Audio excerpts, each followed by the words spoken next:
the back? So? Is that better? Okay, I'll just lean over more.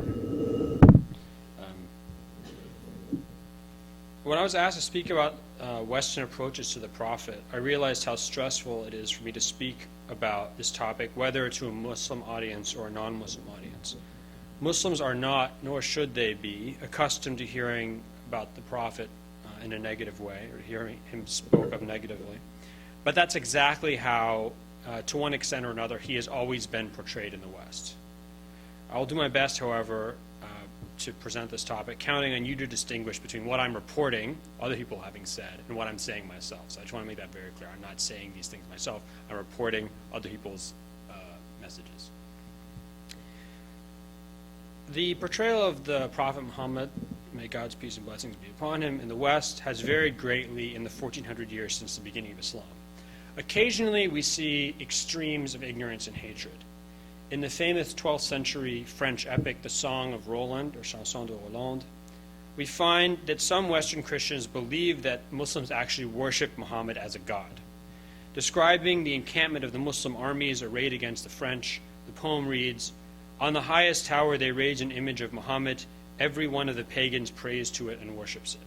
So this idea that actually Muhammad or Mahund is part of this weird trinity of God and then some other deity and then the Prophet that is actually worshipped by Muslims. Of course, I hope most of you know, or all of you know, that Muslims don't worship the Prophet. On the other hand, Europeans could be extremely well informed about the Prophet's life and message. After the 1700s, European scholars had access to good translations of the Sirah, the life of the Prophet, and other historical works that explain the details of the Prophet's life. Edward Gibbon, an Englishman who in the 18th century wrote a history of the Roman Empire that is still very popular today, The Decline and Fall of the Roman Empire. I recommend this book. It's excellent. 3 volumes, each one about 1,000 pages. I finished 1 volume, working on the next one.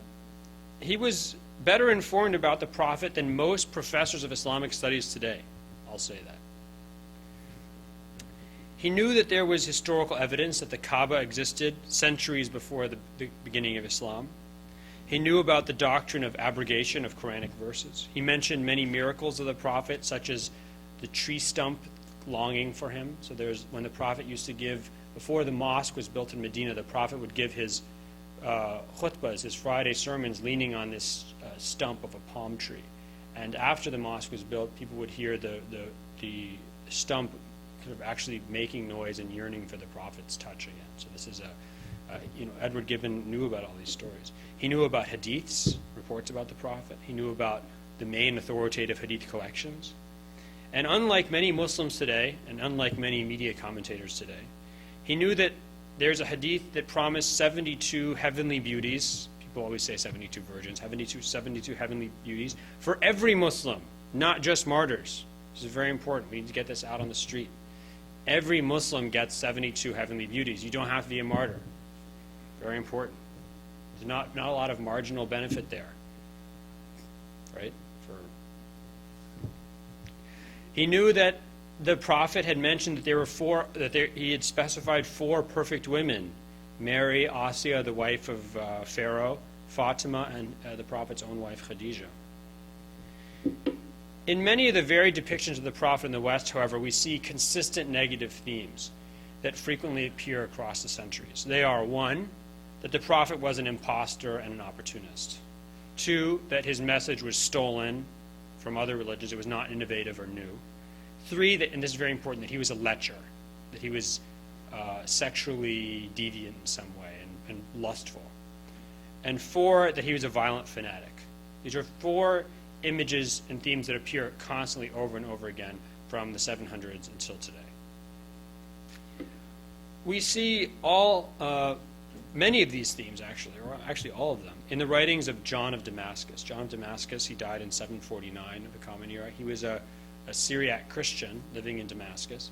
And he actually, for many years of his life, worked as an administrator in the Muslim caliphate for the Umayyad caliphs in Damascus.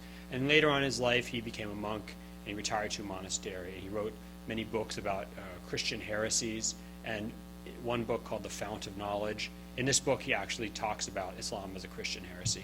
And then he wrote another book called Disputations Between a Christian and a Saracen, between a Christian and a Muslim. So he's sort of the godfather of all Christian polemics against Islam. He wrote, Muhammad, the founder of Islam, is a false prophet who by chance came across the Old and New Testaments, and who also pretended that he encountered an Arian monk and thus devised his own heresy. So John was claiming that the prophet plotted dishonestly to cobble Islam together from existing holy books, Jewish and Christian holy books. With John of Damascus, we also see the emergence of the idea that the prophet was a violent man, a man of the sword, and that this fact undermines the truth of his prophetic claim, because John says true teachers like Jesus are men of peace and not men of war. It's important to remember that the way that the Christian population of the Near East was first exposed to Islam was through the Muslim conquests, through Muslim conquests of their regions like Egypt, like Damascus, like Iran and Iraq. Now, that doesn't mean that Muslims shed a great deal of blood in this area or forcibly converted people. I actually still do tell students, if they can find one instance of forced conversion in the first 300 years of Islam, I'll give them an A in class. One student actually found this once, but it was not really forced because it was a governor who was a rebel who did it, so I didn't count that. So he didn't get an A. But he got, added grade points for initiative. But I mean, this is, so, but the Christian population of the Near East were conquered. They were conquered, and they were then ruled by a Muslim state. And that was, so this idea of Islam being a religion linked with violence and war was very clear to the Christian populations of the lands which the Muslims conquered. Stories of Muhammad's imposture and hypocrisy reach comic levels in the chanson de geste, which is a genre of popular tales told in medieval French from the 11th to the 13th centuries. Hildebert of Tours in the 11th century wrote a poem called Historia de Muhammad, the History of Muhammad, the most widely read medieval work on Islam, which was peppered with stories of the prophet as a drunken fool. It tells that he was buried in a temple with a coffin lid that was magnetic, or a coffin that was magnetically suspended to fool people into believing in him. So this idea that the prophet is an imposter, that he's a charlatan, that he uses various ruses to convince people of the truth of his message. The story, later, another sort of storyteller named Alexandre Dupont wrote a book called Roman de Muhammad in 1258, which is a French poem based on a Latin original, which shows the prophet as an impostor who uses a dove sitting on his shoulder to convince people that he's receiving revelations from this dove. So what he would do is, supposedly, is he'd put bird feed in his ear, and then this dove would come and eat food out of his ear, and people would think that this dove was in fact whispering messages into his ear, divine revelations. A 14th century English book of legends includes an even more fantastic story of imposture. That the Prophet Muhammad started out as a Christian who wanted to become pope. When he realized there was no place for him in Rome, he made his way to Syria, where he bewitched the Arabs into believing that he was a prophet.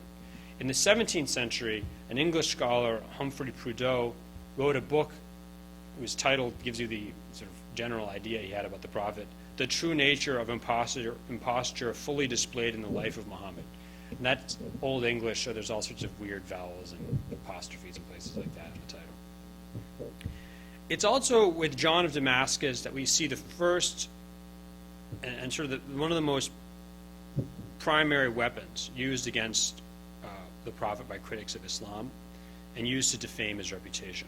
And that's his marriage to Zainab. Now, this is something that actually happened, we know about it in the Quran. So the prophet adopted a young man into his household. His name is Zayd ibn al-Haritha. Now, we have to remember that in Near Eastern tradition, so this goes from Rome to Egypt to ancient Mesopotamia, when you adopt somebody, they literally become your son, your child, as if genetically they were your child. So when Octavian, or Gaius Julius Caesar Octavianus, later known as Augustus Caesar, when he went out to fight the people who had killed Julius Caesar and assassinated him under the pretext that they had killed his father, even though he was just his adopted father. People believed this. This meant it was as if he had literally, his father had been murdered. Now, in Arab culture and in Jewish culture, you cannot marry the wife, the widow of your father, or and a son cannot marry. Sorry, a father cannot marry a woman who was previously married to his son. So if you look at Jewish tradition in the ancient Mediterranean, ancient Near East, you look at Arabian culture, this is something it's equivalent to incest. You can't, a father cannot marry someone to whom his son was previously married, a woman. Now, what happened was Zayd, the adopted son of the Prophet, was married to a woman named Zainab. And their marriage is having problems. And this was a particularly sensitive issue because the problem was that Zainab was really in love with the Prophet, right? And the Prophet encouraged them to stay together, but eventually their marriage became so tempestuous and problematic that he allowed them to be divorced. And then he married Zainab. This is very problematic.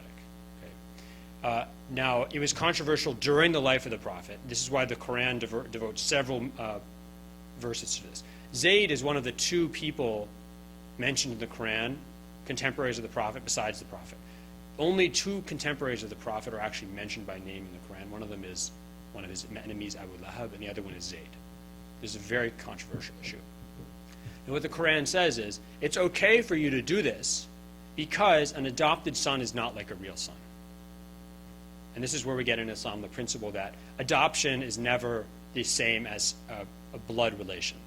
You can adopt children. You can bring them into your family. You can take care of them. You can raise them. But they are never your child. They are always genetically different from you. And therefore, if they marry somebody and then divorce them, that person it's not as if your own child has married that person. So the Prophet had in fact not broken any taboo. But this is very controversial. And the Prophet was criticized by his enemies and by his people who wanted to discredit him for this action. Now, this is then picked up as a central criticism of the Prophet by Christians and other non-Muslims who were writing polemics against Islam in the early Islamic period. So John of Damascus makes the accusation that Muhammad had fallen in love with his adopted son Zayd's wife, Zainab, had committed adultery with her, and then had manipulated the verses of the Quran to allow her divorce from Zayd and to allow him to marry her. John claims that the Prophet's lust was so irrepressible that he used his false claims as a religious leader to justify them. So he's this idea that the Prophet is literally unable to control his passions. The story of Zainab and the notion that the Prophet used his religion to both possess women and also, in this case, commit adultery and, in cultural effect, incest, were repeated so many times in Christian sources that it defies counting. I mean, if you look at the amount of times this story is brought up by Christian polemicists writing against Islam, whether in the Near East or in medieval Europe or in early modern Europe, literally it's over and over and over again. You could just list the authors endlessly. Just two examples here will suffice. There's a very interesting, sort of mysterious 9th century Christian writing in Baghdad, an Arab Christian named Abdul Masih al-Kindi, who cited this as a major objection to Islam's claims of prophethood. All the way in England in the 13th century, the historian Matthew of Paris noted that Muhammad used revelation to excuse an affair he had with a servant's wife. And so you can see this is also sort of another version of the Zayd story. It is really in the 1600s that Europeans started getting more reliable and fully colored pictures of the Prophet's life and mission. Sources like the Muslim biography of the Prophet and the chronicles of the Muslim historian Abu Fidla were translated into Latin and widely read by scholars. The Quran had been translated into Latin in 1143, but its translation was improved on and commentary added. In 1647, it was translated into French for the first time, and in 1734, the Quran was first translated into English. But the common and abiding stereotypes about the Prophet continued. Edward Gibbon, as learned as he was, stated that the religion of Islam was that the religion that the prophet preached is, quote, compounded of an eternal truth and a necessary fiction. So the eternal truth is that there's only one God. Gibbon admits that. But the necessary fiction that Muhammad had to come up with is that he was the messenger of God. So this idea that even if you kind of respect Islam as a religion, the prophet is still a liar because he's not really a prophet, because Islam is not the true religion. Edward Gibbon noted that although the prophet was monogamous for his 25 years of marriage to his first wife, Khadijah, he was, quote, inclined to jealousy, and when he fell in love with his adopted son's wife, Zainab, quote, the amorous prophet forgot the interest of his reputation. So here we see the image of the prophet as, again, uncontrollably lustful. The 19th century Swiss historian Jacob Burckhardt wrote that the prophet, quote, stole scraps from other religions to compose his own message. He says that Muhammad was successful because he was, quote, personally very fanatical. And Burckhardt then goes on to say that the victory of Islam in the Near East is a great victory of fanaticism. And that the prophet had made every sin forbidden except lying, because lying he reserved for himself. This idea that the prophet is a liar, right? He's an imposter. Of course, we see these abiding stereotypes thriving in the West around us today. The Danish cartoon crisis of 2005-2006 was sparked in part by an image of the prophet with a turban packed full of bombs. In the 1988 novel The Satanic Verses, Salman Rushdie's half-dream, half-polemical recreation of Mahund, his prophetic character's world in Mecca, was a den of prurience and vice. Often we find vilification of the prophet coming from evangelical Christian leaders in the U.S. Pat Robertson stated on television that this man, and I quote, this man Muhammad was an absolute wide-eyed fanatic, a robber, a brigand, and a killer. These terrorists, Robertson continued, Muslim terrorists, are carrying out Islam, and Islam is fraudulent, quote, a monumental scam, and a direct theft of Jewish theology. That was on Fox News. The Reverend Jerry Vines called Muhammad, quote, a demon-possessed pedophile who had 12 wives, and his last one was a 9-year-old girl. This last reference to a 9-year-old girl is, of course, referring to the prophet's marriage to Aisha. By Aisha's own testimony, and this is found in the most reliable, what's considered by Sunni Muslims to be the most reliable collections of reports about the prophet, she said that she was between 9 and 10 when the prophet consummated his marriage with her. So they actually agreed on the marriage when she was 6, but the marriage was consummated when she was between 9 and 10 years old. This accusation of pedophilia has now replaced the Zainab incident as the proof of Muhammad's sexual deviation. It's a crime to fit our time. Of course, we have to remember that what constitutes appropriate ages for marriage or sexual intercourse are entirely conventional and based on the laws of cultures of specific states and peoples. There is no universal age of consent, if you look throughout history. It is thus no surprise that no critic of Islam or Muhammad brought up the Aisha's age until the 20th century. So you don't see anybody criticize the prophet for marrying Aisha and marrying a 9-year-old until relatively recently. It's the Zainab issue that is the big, if you want to look at sort of categorized criticism of the prophet, the sexual deviation category, it's the Zainab issue that dominates that category. The Aisha issue is never brought up. There's one instance, Abdul Masih al-Kindi in the 9th century in Baghdad. He mentions the prophet's marriage to Aisha. But again, the criticism that the prophet is uncontrollably lustful, because in the Sirah of the prophet, the traditional biography written about him by Muslims, he sees Aisha in a dream before he marries her. And he sees her dressed in sort of gorgeous silk brocades and stuff. And the Abdul Masih al-Kindi says, look, he's so infatuated with her that he's having these dreams about her. So the issue is that he's infatuated. The issue is not her age. The reason why we don't see this issue brought up is because marrying girls considered underage today was completely commonplace in the pre-modern world. Under Roman law, the earliest permitted age for marriage was 12. And in the heyday of the Roman Empire, let's say 2nd century Common Era, by 14, a girl was considered an adult whose primary purpose was marriage. In many pre-modern law codes, such as Hebrew biblical law and Salic Frankish law, marriage age was not a question at all. it was assumed that when a girl reached puberty and was able to bear children, she was ready for marriage. And if you think about it, this sort of makes sense. I mean, why are we told to wait to get married or wait to have sex or wait to have kids? Well, you have to go to high school and you have to go to college and you have to get a job and you have to have all these things you're supposed to do. Well, these people didn't have any of that to do, right? If you live in the middle of the desert, there's literally nothing to do. I don't know if anyone's ever been into the desert. It's extremely boring. Extremely boring. There's not even anything to look at, okay? There's no medical school. There's no law school. The second you hit puberty and you start having these urges, for all the guys in the audience, you know what that's like, and all the girls in the audience, I assume there's some female equivalent, I'm not sure. But, I mean, the second you start entering this period of your life, if you don't have anything else to do, why not do that stuff? I mean, so I think it's very important to remember that a lot of the ideas we have about appropriateness for the idea of appropriate sexual activity or appropriate age for marriage doesn't really, it's tied to our understanding of what people are supposed to do with their lives. As a result, historically, marriage ages tended to be very young in the pre-modern period. Data from several centuries of imperial Roman history suggests that as many as 8% of women married at 10 or 11. In Italy, in the 1300s and 1400s, the average age for women getting married was 16 to 17. Even in an 1861 census in England, over 350 women married under the age of 15 in just 2 counties that year.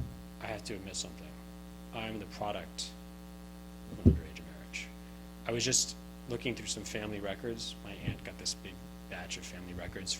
My ancestor, Captain F.M. Smith, from the 1st Texas Legion. He was on the wrong side of the Civil War. He was on the, well, I guess we're in Virginia here. So he fought in Texas. He fought on the wrong side of the Civil War. So when he came back from the war, he saw this girl playing in the yard of his friend, and she was 6. He said, I want to marry her. And so he waited till she hit puberty, and then he got married to her. And that's, but the good news is, this is very interesting, she applied for a Civil War veteran's pension in the 1920s. We have one of the things I saw was her pension application because her husband, who was obviously a lot older than her, had just died. So I just discovered all this stuff about my family. According to both Christian and Muslim teachings, the Virgin Mary was not the mature maternal figure we see in movies about the Bible. She was at most in her mid-teens when she gave birth to Jesus, having only just begun menstruating, and it is reported that she was as young as 10 years old. Muhammad's decision to consummate his marriage to a 10-year-old would have been based on the same criteria as most pre-modern societies: Aisha's sexual maturity and readiness to bear a child. Consummation of the marriage would have occurred when she had menstruated and started puberty. As the great Muslim historian al-Tabari reported, quote, at the time of her marriage contract, Aisha was young and not capable of intercourse. 3 or 4 years later, however, she was able.